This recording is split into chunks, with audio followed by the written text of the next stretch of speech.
Zach and Vinbee, the Borough Bugs. Together they review the boroughs of London. From Westminster to Islington, from Hillingdon to Havering. They find out what is there and then they show it to you. To be or not to be, that is the question. Whether 'tis nobler in the mind to suffer the slings and arrows of outrageous fortune, or to take arms against a sea of troubles, and by opposing end them. What are you doing? I'm doing Hamlet.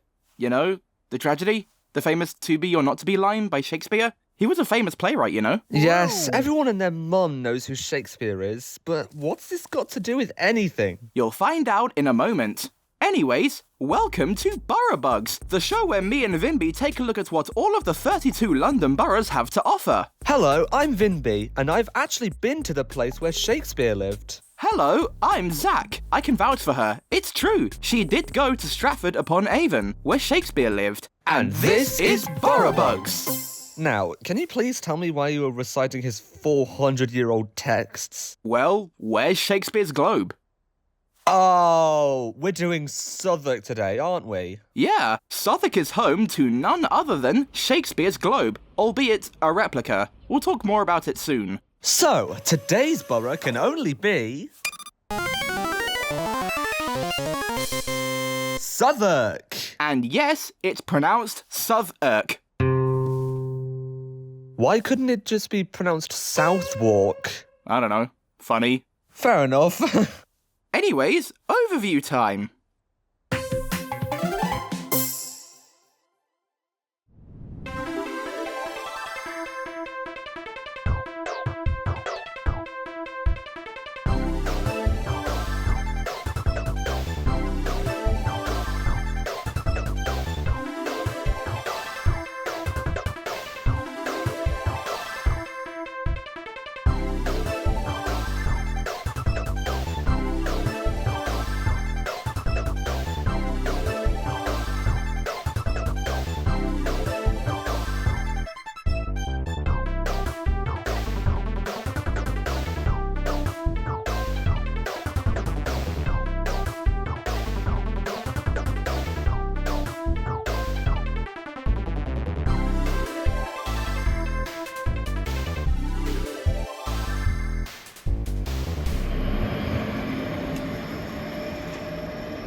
Wait, Peckham's in Southwark? Yeah, why? Well, Peckham is usually considered one of London's worst areas. Why? Mainly because people point out crime statistics and how Peckham is apparently the trenches. While that's true to an extent, Peckham is no more dangerous than the area surrounding it, so it's about as dangerous as places like Westminster. Fair enough. Just try not to run into the Peckham Terminator.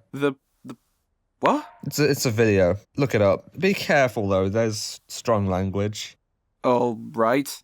Anyways, landmark time.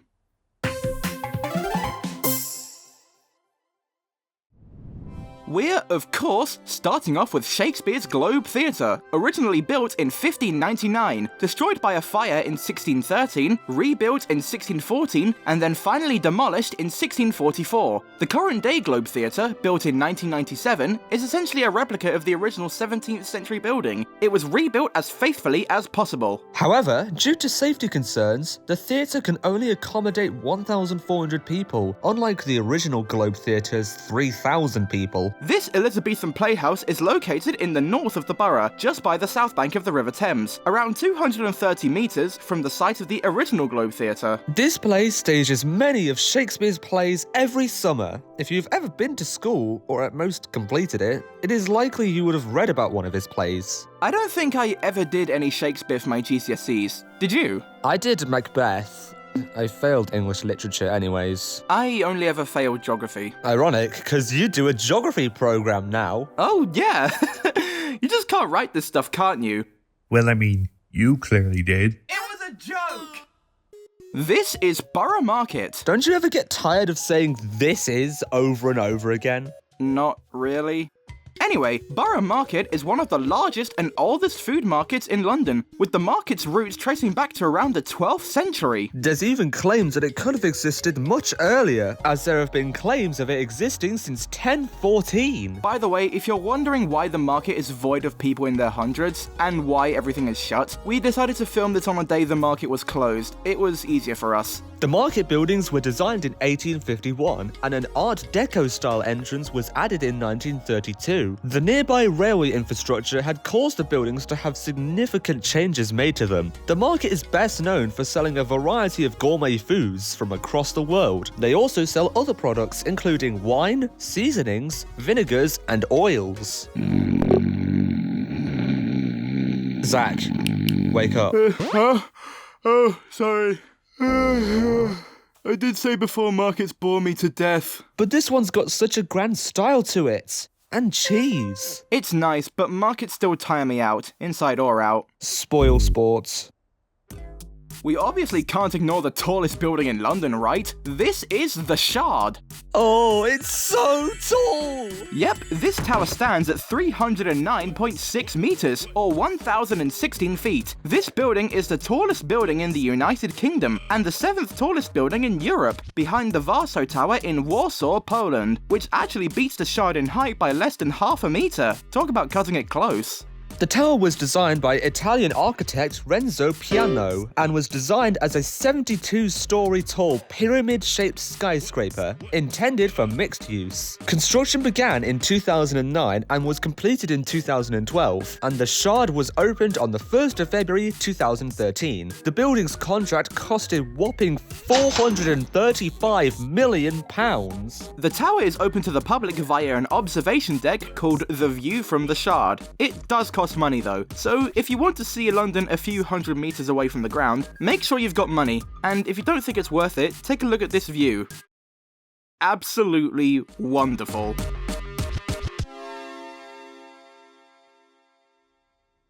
The view from the Shard is so spectacular. Isn't it just? You can really see all across London from the top. Well, now it's time to go from high up in the sky down into the ground as we explore the transports, high and low, of the London Borough of Southwark.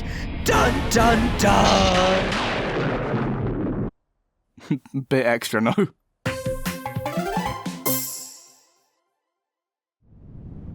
The definitive station of Southwark is none other than, well, Southwark Station. This station is located on the Jubilee Line, specifically the Jubilee Line extension. This station provides connections to the nearby National Rail station Waterloo East, served by South Eastern, via an entrance used by basically nobody. Let's bring down the TfL tally and see how many stations and how many lines we have here.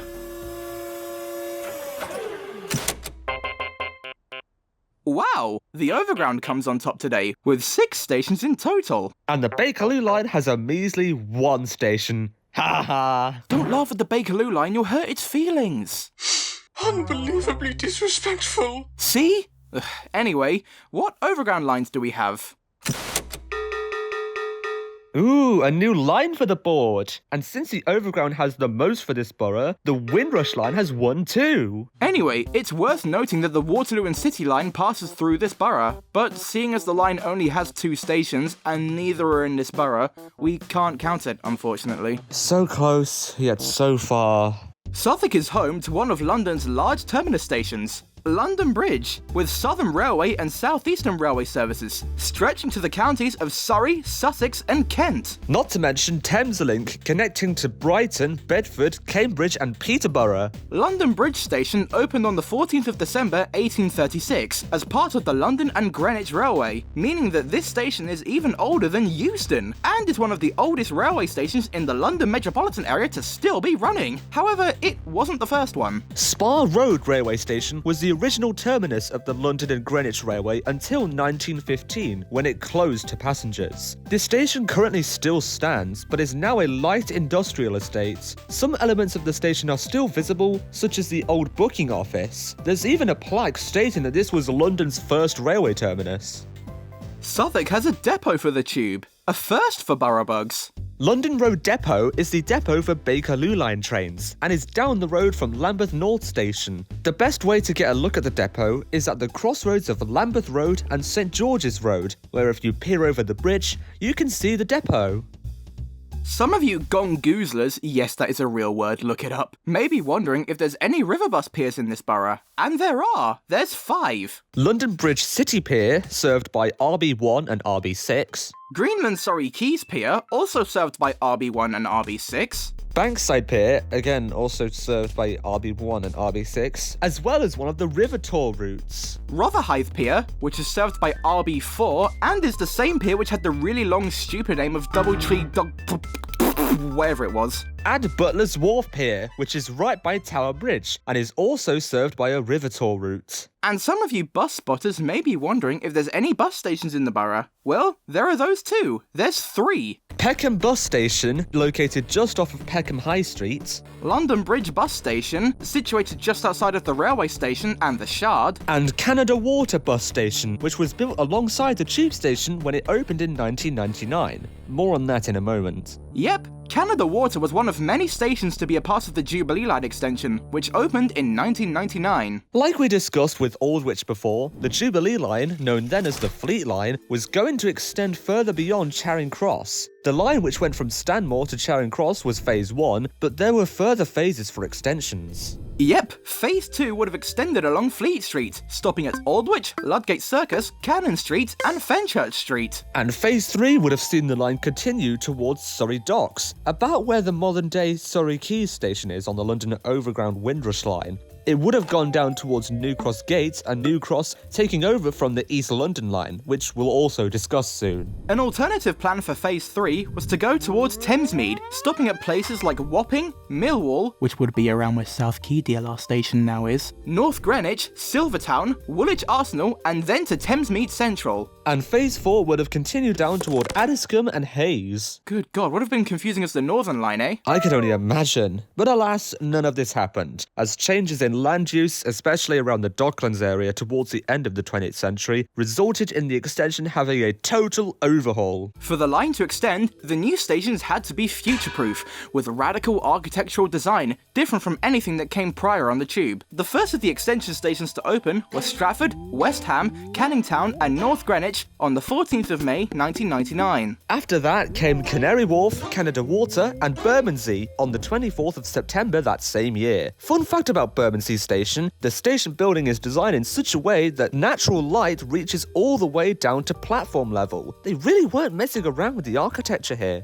Then, London Bridge, Southwark and Waterloo opened up on the 20th of November 1999, and then finally came Westminster. Westminster was actually the last station to open on the extension, due to construction complications with the already existing District and Circle Line platforms, but it finally opened on the 22nd of December 1999, just in time for the opening of the Millennium Dome at North Greenwich. But what about Charing Cross? What happened to the former terminus of the Jubilee Line? Well, if you remember from prior, Charing Cross's Jubilee Line platforms closed to the public on the 19th of November 1999. You're still able to visit it today, but only if you're on an expensive tour. The final product of the JLE became one of London's massivest development projects, and it ended up being one of the most vital parts of the London Underground network, as well as the most visually distinct part, with the platform-edge doors and the futuristic 1990s style. It's just really hard to hate, unless you're a boring individual. Learn to love what you have, I say. Well, I think we should talk about what we no longer have. The East London Line. Oh yeah, the East London Line was mostly what the modern-day London Overground Windrush Line is. There's still evidence that it used to be part of the tube, as some signs still mention East London Line. Another massive giveaway is the fact that most of this section is underground, mainly because part of the line between Rotherhithe and Wapping was part of the old Thames Tunnel, which was a failed foot tunnel which went underneath the Thames. The tunnel was converted into a railway line in 1869. The East London Line was originally part of the Metropolitan Railway. From 1933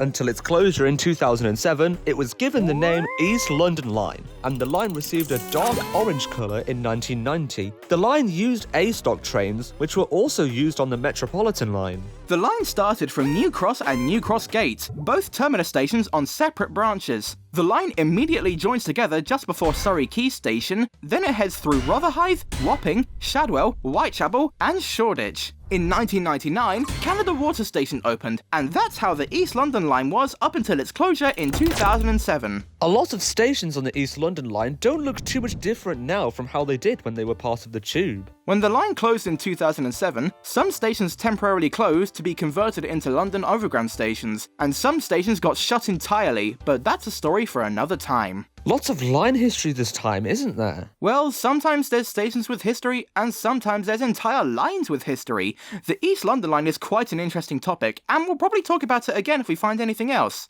Who knows? But for now, trivia time!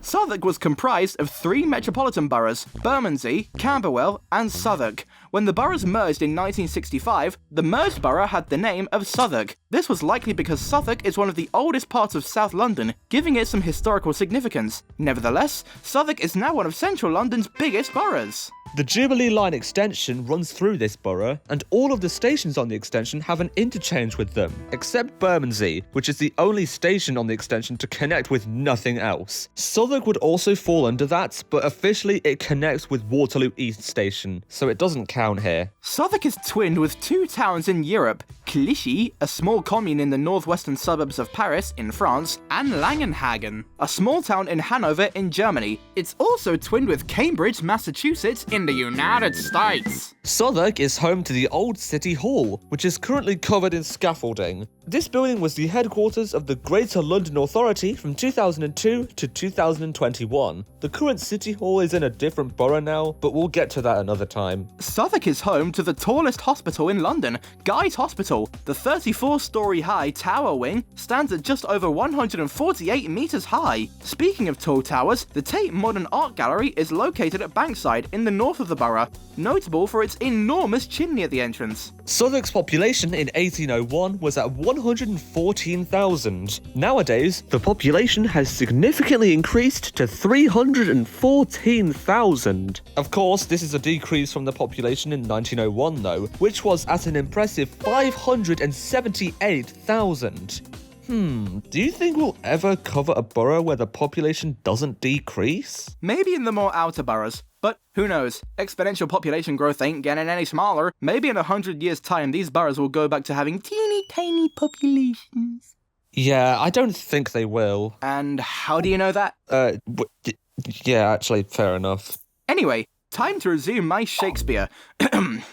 Shall I compare thee to a summer's day? Thou art more lovely and more